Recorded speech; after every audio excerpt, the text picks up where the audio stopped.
Welcome to the Innovative Pedagogy Podcast, where we inquire with the greatest minds in academia, where innovation, creativity, and authenticity meet the best teaching and learning practices for educators all over the world. Most importantly, hoping all those we come in touch with leave inspired and ready to change their world. Here's our host, Chris Garcia. Welcome to the Innovative Pedagogy Podcast. I'm your host, Chris Garcia, and today I'm honored to welcome our special guest, Pejman Salehi. Pejman is the Executive Dean of Computer Science, Engineering, Technology, Trades, and Creative Industries at Conestoga College in Ontario, Canada. With a leadership background that bridges technical innovation and academic transformation, he has been at the forefront of reimagining what post-secondary education can look like in the 21st century.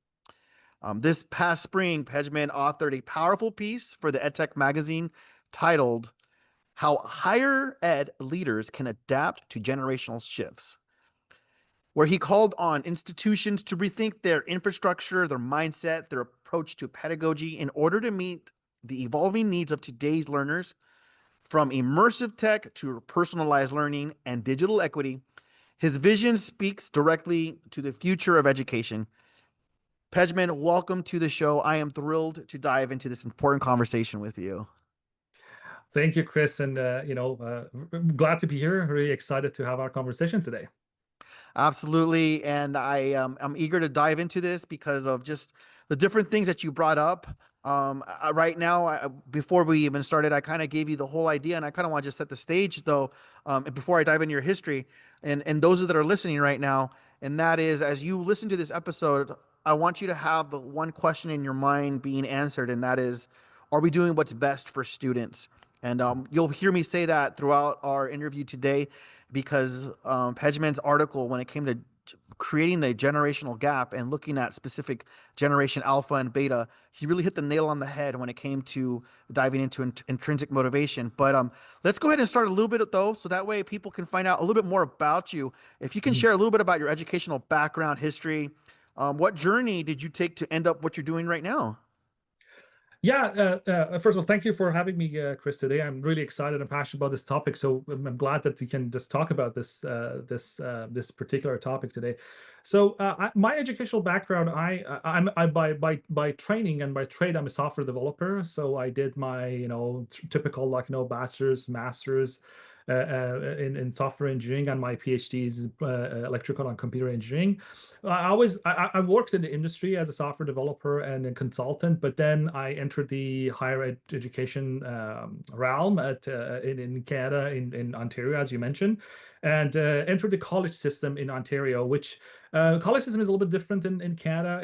We're almost like actually we call ourselves in particular areas a technical institute, a technological institute.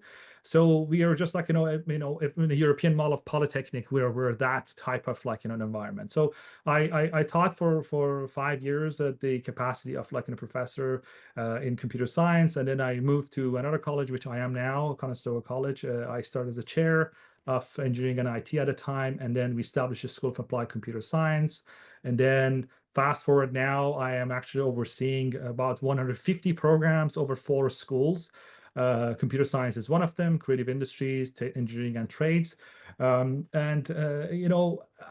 reason I stayed in this area was I started observing the profound impact that higher education, post-secondary education has in people's lives, particularly when it comes to applied nature, and how we can just utilize technology and applied learning for the betterment of people's lives and teaching them something really useful and ultimately impact the society around us and our community, because these are the employees of the future, right? And whoever we're just training through our institutions are going to just have a profound impact on our societies. So yeah, that brought me here, and I've been involved in many different exciting. I've been fortunate to be involved in many different exciting initiatives in my current role. esport is one of them. I Yeah, have yeah. to actually establish a center for virtual reality innovation at the college, which I kind of like have the title of director of that center as well, which the goal was to development of virtual and augmented reality and general digital simulations for different schools. It's an internal unit that we're just like, working. That's why it's less known, because our clients are other schools at the, School of Trades, School of Nursing, School of Health. So yeah, I mean, that's has been my background. I think I kind of like, married the whole pedagogical aspect and, passionate about education and my background in software development. I think it just like, especially in the time and days that we live in, it's a really nice combo, I would say, to be able to just like, have a good impact on the future of our education system. No, I love that. And when it comes to the impact of our future, it's one of those things where we have to learn to adapt to change, especially with the trends Mhm. and popularity of technology. And that leads me to this next focus. And the next question is, actually dive right into the EdTech magazine article that you wrote. But how higher ed leaders can adapt to generational shifts. But so, what motivated you to write this article on generational shifts in higher education, and specifically, I know they're the upcoming generation, but you mentioned generation alpha and beta. So, what was the motivational factor behind all of that? So I mean, there has been a couple of uh, a couple of events, I would say, in recent years. I think of less than 5 years, that kind of like, just like, transformed, like I would say, our post-secondary education system in a profound way. One of them was, whether we liked it, it was pandemic. When the pandemic happened, Mhm. we almost like pushed us. It was challenging, but at the same time, the opportunity was immense because it pushed everyone to move towards adopting the technology for education and using those technological aspects for education. And if you think about it, it's leapfrogged us into the future. Beforehand, probably I would say in my area, if we want to talk to someone to just like to create an online module, it would have been something really, really crazy, or we need to think about it, to talk about it. But within a couple of months, we need to just like change everything to online, find a way to just do that. And particularly for an institution like ours, which is applied learning, we have School of Trades, we have School of Health. Those things cannot be done by just Zoom. It needs to be just like more thought of. We need Mm. to think more about different things. That was one thing. The second thing was like, then off comes tail end of the pandemic. Then you had the generative AI and open AI in 2023. That just whole started, and kind of like, my background is software development. I was educated through AI and things like this. It was nothing new, but this whole idea Yeah. of being popularized, right? Okay, and being really available, that was something that was profound. And then one day I was just on my home and just like thinking about these things, and my son, who's at the time was like was 2 years old, and I saw him how he interacts with Alexa, right? Like, and how he just like, it was the event was basically the internet went out for a couple of minutes and Alexa was not responsive, and he was like genuinely took it personally, right? Basically, he was Wow. demanding that, okay, so why this thing doesn't answer to me? As if just like, so it was a kind of like a moment for me. He said, well, I'm well versed in technology. Gen Xer are very well versed in technology, but I would say Generation Alpha, they almost their expectation of technology and how they interact is complete on a different level. It's Yeah. like they treat it in a different. So it kind of like an aha moment for me. It's like, I'm in education. These guys are going to be in college in like 15 years. Right. Right. What's going to look like when that, so how we can just start thinking ahead of time so we won't get caught off guard, and what are those elements. So that was the idea behind the article. Yeah. Wow, you hit a point right now that I didn't think about when it came to just how even Generation Alpha is the expectations of responding to technology when it goes out. Just to see that and hear that, it's just it's intriguing to me, very intriguing. Also because I actually I'm a father recent. My daughter's 3 months old, and I'm Congratulations. thank you. But even on my aspect, I'm trying to train her like right now. Like when we have music right now, we just have CD players, and I'm Yeah. trying to like I don't want her to know about the plethora of like the World Wide Web or what's out there like just yet. Like I want her to deal with like finding a movie on a DVD and to be able to like these are the three options we have, or these are the three CDs that we have. What do you want to listen to? But rather than the overwhelming response that you can get on the World Wide Web because, I mean, as you know, like we were raised with the evolvement of That's, technology, yeah, and these students right here, for them, they were born with the internet already intact. They don't know what that's, dial-up is. So, yeah, that's so true. but that also leads me to this next part because you've had the opportunity of working with Generation Z. So that's what we're looking at right now. Those are the now that generation entering the workplace and their expectations and their relationship with technology, and also being that generation that was born right when the internet already was established. So can you dive a little bit about when it comes to your what stands out about Generation Z? How what have you noticed with them as students and leaving into the workplace? Um, what do they expect with their educational experiences as well? Yeah, I think it's a really great point, and I think that's would be the guiding principle moving forward for us. Because I mean, whatever generation, and again, I mentioned Generation Alpha, but when we talk about Generation Z, that generation alpha which comes after them is almost going to be having all these traits in a more pronounced way. So if we can focus on generation Z and see what those things are, which our post-secondary education system is now, there are students and learners, and then they basically just like have that thing on a steroid, so to speak, like some of those elements for generation alpha, we are on our right track. So there are few things, I mean, like there are lots of people just talking about these pieces, but I think one of the main things, and it's not just Generation Z. It has started like probably even with millennials with the advent of internet. Is that the shift in terms of the mindset of students Mm-hmm. of the professor. That professors used to be the single point of authority for keeping the knowledge, meaning that the Right. person in front of the class knows everything, and no, I can. There's no, and then there's a textbook which knows everything, right?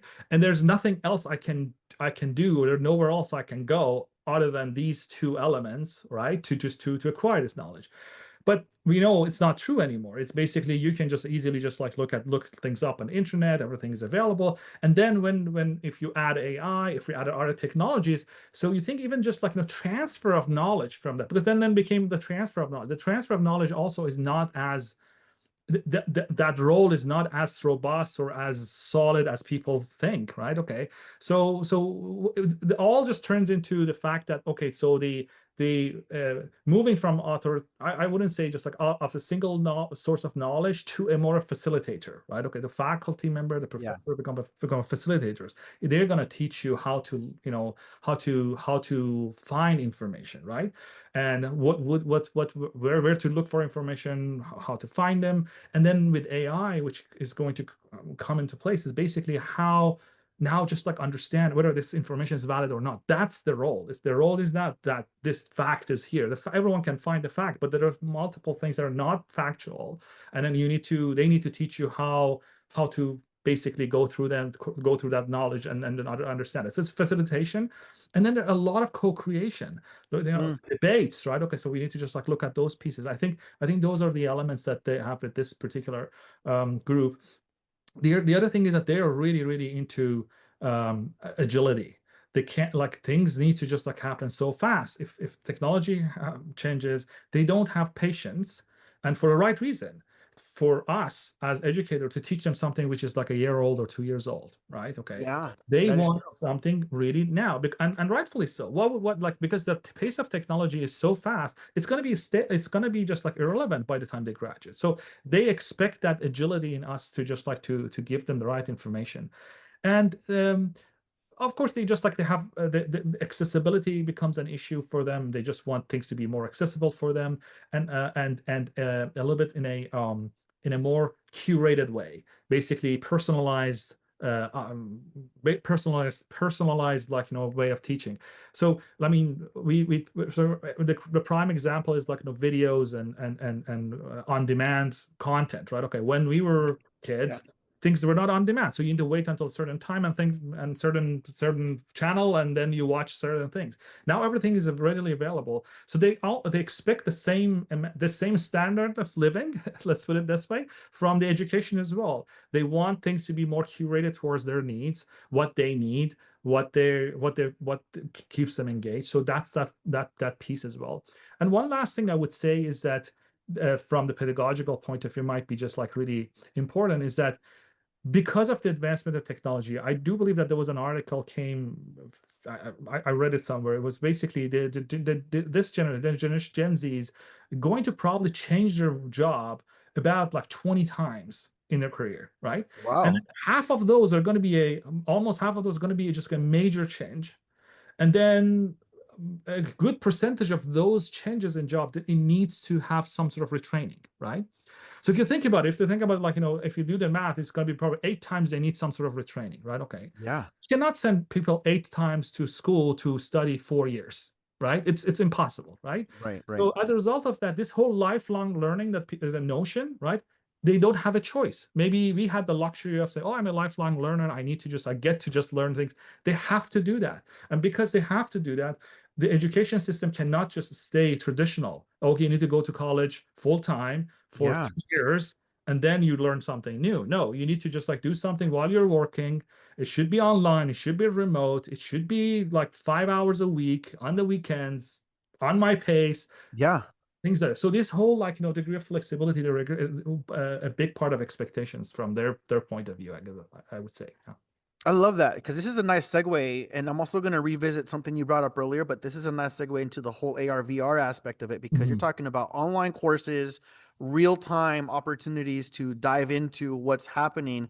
And earlier you were saying there's certain courses that happen online that are difficult when it comes to being able to teach, Mhm. especially let's just say if it's a medical class and you're trying to look and dissect, or even a science class, let's just go basic biology, trying to dissect like a frog or a fetal pig or like anything when it comes to, but if you have AR, VR, if you Mhm. have those types of augmented realities and virtual reality tools, how do you see that coming into play? Because you kind of talk about the extensiveness of AR and VR. So are there examples you've seen where immersive tech can move the needle in terms of engagement or comprehension and supporting students, especially in the online academic arena? Yeah, absolutely. One thing I would add is that which kind of like is a little bit of a like a specific feature of the generation when it comes to education. That they're really purpose driven as well. So they always like the older generation was more patient. Say, okay, I will wait 4 years to see where this whole education is going, right? Oh, But the Gen Zs are more like, you want to teach me this thing for the next hour? I need to know why I'm learning this, right? yeah. How useful this thing is going to be. That's why just like it kind of like almost like put the whole practical aspect under the magnifying glass, right? And then that segues to our conversation about AR VR because that's going to give you the front row seat to any sort of simulation. Then you will be immersed into the environment, right? Then you can just like look at those pieces in a different way. I don't know if you're familiar with the notion came if I'm not mistaken it came from Stanford called DICE. We call them DICE situation. It means dangerous, impossible, counterproductive, and expensive.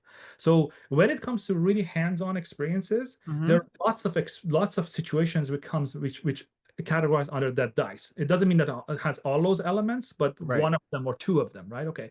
So because of that nature, it becomes really, really difficult for us to repeat that situation, right? Because it's dangerous. It's because it's expensive. We can't really repeat that situation. So students are, and for them to be able to expose to those type of situation, it becomes almost not impossible. It's going to be near to impossible, and that's where AR VR comes to play, right? Okay, so because we can simulate things, we can put them in those type of environments. Hmm. It's repeatable. They can just like they can be observed. All those pieces comes together in order for them to be just like have a better comprehension. So let me give you an example. We have an actual practical example at Yeah. Conestoga. Through our Center for Virtual Reality Innovation, we created multiple different types of simulations with partners, with our students, and for different schools. One of the things that we did was because we have a firefighting program. So we had a simulation for someone just entering a rescue team, basically entering a burning building and try to just like bring the victims outside, right? And that's a whole experience was been has been developed with, one of our partners in a virtual reality completely framework, right? So it was, and we went and we talked to all the firehouses, fire marshal, and things. It was a really big investment from the college and big project in the sense that we had a lot of consultation with actual firefighters to make sure it's as real as possible. So when the students went through that simulation, then of course, as part of their program, they need to go to a burn house. They do. At the end, they go, they set something up and they get enter it. So what we realized that when after that we debriefed with the team, they said this was the group. The group went through AR, the VR simulations first for number of months because they could just do it again and again, right? It doesn't cost anything, right? They were the most prepared when it came to real deal. They didn't fail. They were the fastest. They were just more responsive. All that. So for us, that was a really good, I would say, good indication that's actually working. It means that like they're really good at what they're doing because they went through these particular scenarios many times. So we had a number of other examples of that. Yeah. This one was because we ran it for the longest time, so we actually have data to back it up. That basically the students who went through this particular scenario were more successful when it came to the real life scenario as well, right? If you don't mind me asking, just to follow up on that, what kind of data did you collect regarding like how did you feel, or how did you come up with the conclusion that the students that actually participated in the AR and VR simulations, like So how? Yeah. yeah, because every group needs to go through that. So prior years they didn't. So because we collected basically the fire department just runs those for us. Okay. They set up basically they have these rooms. They set things on fire and then send the students and then move them through that and try to just like evaluate them on their performance and how they react. So the performance of that group who just went through through our VR simulation program was exceeded the other groups that they didn't, right? The prior years. So Yes. in they said in the history that we just had all these groups for how many years, this was the most successful group. It seemed that they almost as if they've done it before. So yeah, they've done it. It just did it in the VR environment, right? So Right. yeah. Wow. Okay. Because as you're saying that, it reminds me of the documentary Limitless with Chris Hemsworth. Yes. And the first episode when he's trying to do the tight rope like on the high-rise building in Australia, and what he does is but he uses the AR VR headset to train his brain already to like overcome his fear of heights. Absolutely. Yeah. Well, that's basically what we're talking about. That dice thing. That's basically Yeah. is like, again, when something is dangerous, something is impossible sometimes, counterproductive or expensive. Those are the elements that we identify. And through VR and other means of simulation, I would say, you overcome those barriers. And then also give students a front row seat. Again, we were talking about accessibility of the education. So we have programs, for example, for that people are just fixing trucks and those type of things, right? So one of the things that we built with that was not a VR simulation, although it could have been, but it was a flat screen simulation. Was every person who wants to just work with this heavy machinery, they need to do inspections, whether it's off and not, right? Okay, but accessing to actually a 18 wheeler is not a small thing, right? Okay, so Right. it's really limiting, right? Okay, but then when you have a simulation, they just go around it again and again and again, and we managed to actually randomize that things could go wrong, right? Okay, so they could just do that, and they just write a quiz at the end, and then they pass or fail, or the faculty members can just have an interface to the system and just look at it and say if they pass, if they failed. Yeah, so that's another piece as well. Again, you have a big gigantic truck that the college has one. How many students at any point in time can have access to that track? But then they can have that simulation running at home again and again and again, how many times they want, right? So That is awesome. And yeah.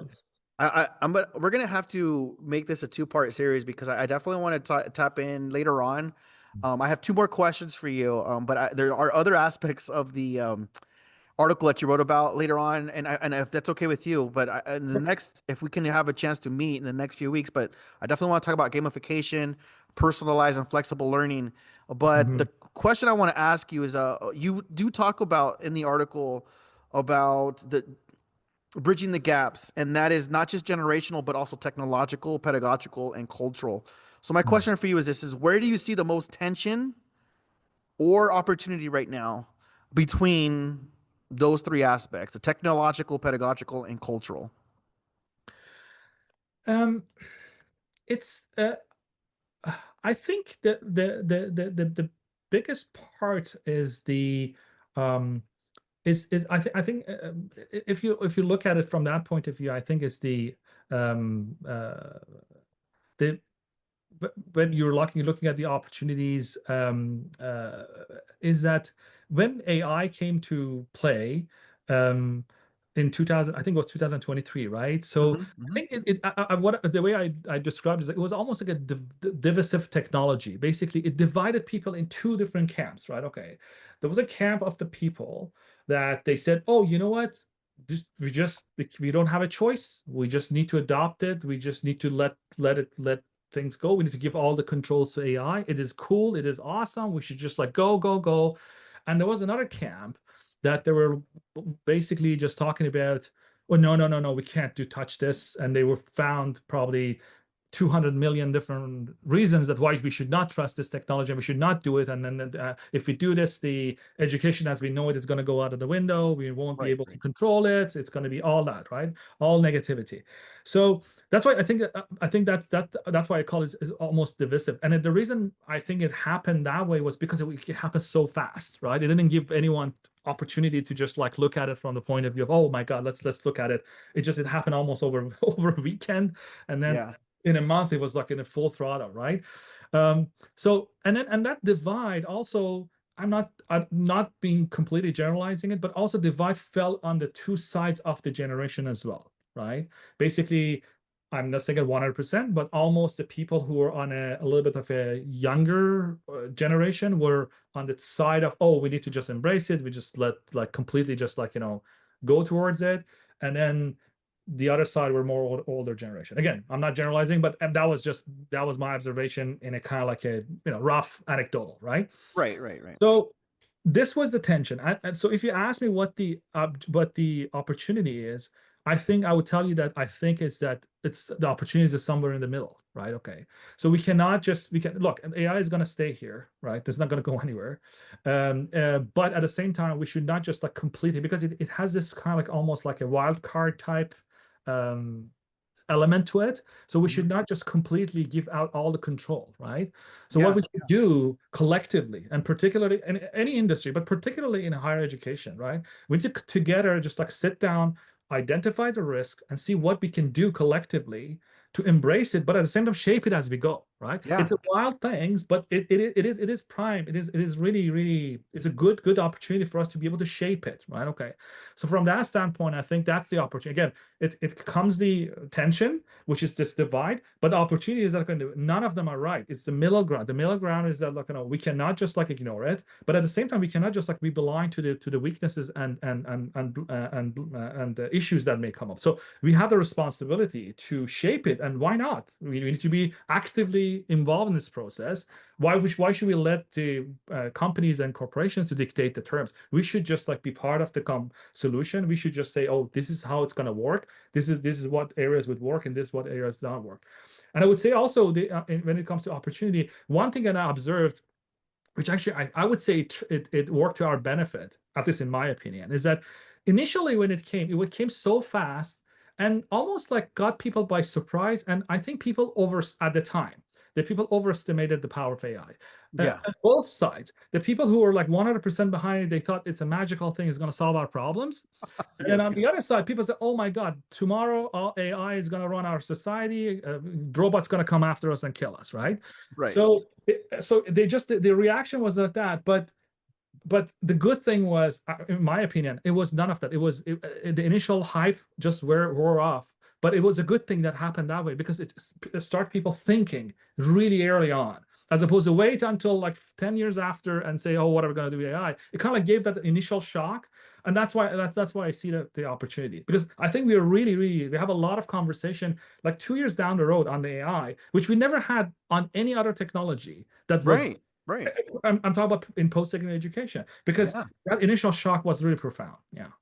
No, but the conversation, and not only in post-secondary, but we're talking about primary and even secondary Yeah, education absolutely. when it comes to policies, and people are looking for like who's creating the policies, and then the idea of biases behind the AI and all these. It was pretty much Pandora's box, and it just exploded. Yeah. And people were like, "I'm not doing it. We need to block it." Other people, we need to open it. We need to embrace it. And I agree that the tension is somewhere in the middle of being skeptical and whatnot, and I love it, and I definitely want to dive more into this because this is what we're talking about right now is pretty much also a mind shift amongst educators and educational leaders, because Yes. this is where decisions are being made, and I believe we are at a crossroads right now where we're trying to decide how are we going to use this, and at the same time how are we going to better serve our students. And just to bring up a fact, like this past week I was talking to some friends of mine, and even Microsoft, they let 5,000 of their employees go, and then 2 months ago it was about 9,000. And the Mm. conversation in this text thread was the idea of like, hey, like a lot of these jobs could have been lost because of the integration of AI in these jobs. And it made me think then, for especially for these teachers that are totally against innovation and opportunities, and even when it comes to AR, VR, and AI and esports, and like, wait, are we really setting our students up for success? And Yeah, I talked to someone else earlier, and they had said like, it's not the teacher the teacher that doesn't, AI is not going to take a teacher's job. AI is going to take the job of the teacher, or basically the teachers that don't use it are going to be the ones that probably lose their jobs. that's correct. Yeah. So no, it's a great point that you mentioned. So like I would say from my, I mean, when I just like talked about like something in the middle, is because both parties, Yeah. like ironically, if the people who were just giving it, I would say really supportive of it, and people who were just like both of them at underlying thing was, oh, they're going to replace us. One group was happy with that, the other group was afraid of it, right? Okay. So I think your point is really valid, and a point that, like, basically definitely the people who are not going to be participating in this activity, they're going to be replaced, right? I Hmm. think I think the most, if the thing that in my opinion would be just like the benefit of AI for society and education, all that, is that the AI or artificial intelligence are going to augment human intelligence. It's not going to replace it. It's going to augment it. So, and I think that, and I think from that point of view, when you look at it in the, when I say in the middle, if we are all participating, we are shaping AI to benefit us, right?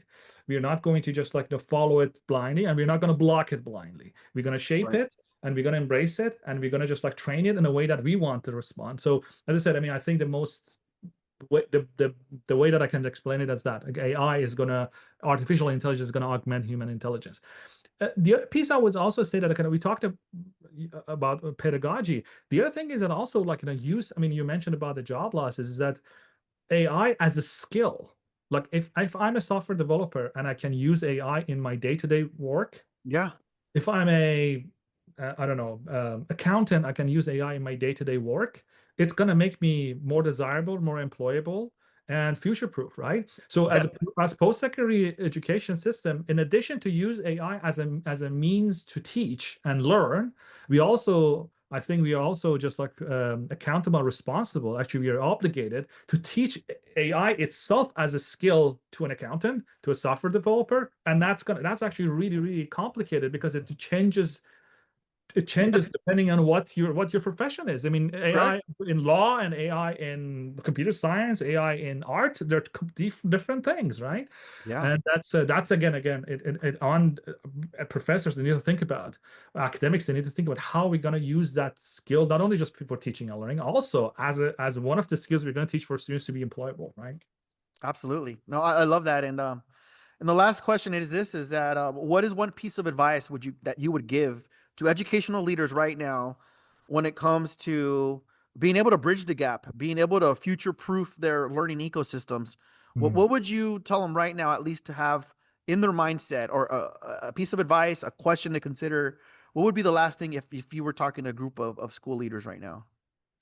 I would say probably they need to be get on it. Like just waiting, it's not gonna work. So we need to get on this. We need to have conversations about this. We need to have consultation, and we need to involve learners, different people from just like like we need to have involve our students. We need to involve our younger students, secondary, those pieces, and through to teachers in those areas. That's one thing that I would just say we need to just like do to be able to get in front of this. I would say also from the we need to just like pay really close attention to data, right? Unfortunately, in post-secondary education systems, this is my observation, we don't really utilize we have immense amount of data generated by our students. We don't really use them that much. We don't collect them. We don't use them properly. Right. But AI as a tool to administer a college system, to just give us feedback if what we are doing is working or not, is really the power tool. But for that, in order for that to happen, we need to have a really good data governance practices. We need to just have good policies and procedures. And again, we need to get on it. We need to think about it. I would say, get on it fast, get on it quickly, be mindful of this, have consultation, try to shape the future as opposed to wait for the future to happen, then adapt, and don't be afraid. It's gonna be okay. I love that. And you can get me on another tangent right now when it comes to data mining and text mining, because that's something I'm currently learning in my doctoral program when it comes to looking at student work. Again, I don't want to dive into that because that is your final piece, and I completely agree with you. Let's get on it. And looking at student work and student data, that's what needs to drive instruction. And I know hundreds of teachers would agree with that. And the thing is, we live in an era now where we can actually do that, and we can do it a lot faster and quicker than we could have done it 10 years ago. Absolutely. Yeah.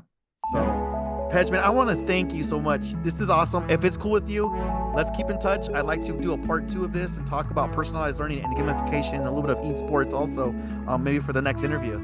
Absolutely. Yeah. Glad to participate in that. I had a lot of fun. Thank you for inviting me, and I enjoyed our conversation. Absolutely. And thank you everyone for tuning in to the Innovative Pedagogy podcast, and with our special guest, Pejman Salehi today.